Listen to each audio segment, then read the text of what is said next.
ಜೊತೆಗೆ ಅವರು ನಗರಕ್ಕೆ ಹೊರಡ್ತಾರೆ. ನಗರಕ್ಕೆ ಹೋದ್ಮೇಲೆ ಸೀತಾ ಮತ್ತು ರಾಘವ ಇಬ್ಬರಿಗೆ ಒಬ್ಬ ಶ್ರೀಮಂತ ವ್ಯಾಪಾರಿಯ ಬಳಿ ಕೆಲಸ ಸಿಗುತ್ತೆ. ಆ ವ್ಯಾಪಾರಿಯು ತುಂಬಾ ಕುತಂತ್ರಿಯಾಗಿರ್ತಾನೆ. ವ್ಯಾಪಾರಿ ಹೇಳ್ತಾನೆ, ವ್ಯಾಪಾರಿಯು ಇಬ್ಬರನ್ನು ಕತ್ತಲೆ ಕೋಣೆಗೆ ಕರೆದೊಯ್ದು ಮೊದಲ ಪರೀಕ್ಷೆ ಕೊಡುತ್ತಾನೆ. ನೋಡಿ, ಈ ಕೊಠಡಿಯನ್ನು ನೀವು ಬೆಳಕಿನಿಂದ ತುಂಬಿಸಬೇಕು. ಮೊದಲನೇ ಪರೀಕ್ಷೆ ಕೇಳಿ ರಾಘವನ್ಗೆ ಗಾಬರಿ ಆಯ್ತು. ಆದ್ರೆ ಸೀತಾ ಗಾಬರಿಗೊಳ್ಳಿಲ್ಲ. ಸೀತಾ ಒಂದು ದೀಪವನ್ನ ಹಚ್ಚಿ ಕೊಠಡಿಯಲ್ಲಿ ಇಡ್ತಾಳೆ. ಆಗ ಕೊಠಡಿ ಎಲ್ಲ ಬೆಳಕಿನಿಂದ ತುಂಬುತ್ತದೆ. ಹೀಗೆ ಸೀತಾ ಮೊದಲನೇ ಪರೀಕ್ಷೆಯನ್ನ ಗೆಲ್ಲುತ್ತಾಳೆ. ಇದನ್ನು ಕಂಡ ವ್ಯಾಪಾರಿಗೆ ತುಂಬಾ ಆಶ್ಚರ್ಯವಾಯಿತು. ಒಂದು ಹಗ್ಗವನ್ನು ಅವರ ಮುಂದೆ ಇಟ್ಟು ವ್ಯಾಪಾರಿಯು ಎರಡನೇ ಪರೀಕ್ಷೆಯನ್ನು ಹೇಳುತ್ತಾನೆ. ರಾಘವ ಮತ್ತೆ ಗೊಂದಲಕ್ಕೊಳಗಾದ. ಆದ್ರೆ ಸೀತಾ ಮತ್ತೊಂದು ದೊಡ್ಡ ಹಗ್ಗವನ್ನು ತೆಗೆದುಕೊಂಡು ಆ ಮೊದಲಿನ ಹಗ್ಗದ ಪಕ್ಕದಲ್ಲಿ ಇಟ್ಟಳು.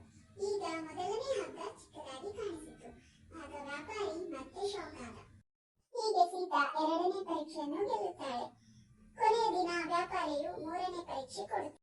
ನೋಡಿ, ನೀವು ನನ್ನನ್ನು ಮೋಸ ಮಾಡದೆ ನನ್ನಿಂದ ಹಣ ಪಡೆದುಕೊಂಡು ಹೋಗ್ಬೇಕು.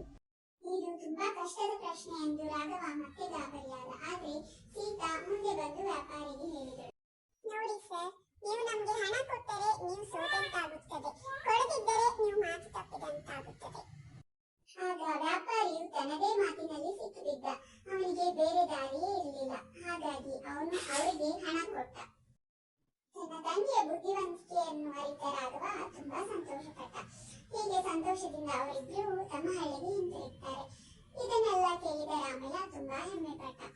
ರಾಮಯ್ಯ ಹೇಳ್ತಾನೆ, ಬಲಕ್ಕಿಂತ ಬುದ್ಧಿಯೇ ದೊಡ್ಡದು ಮಕ್ಕಳೇ.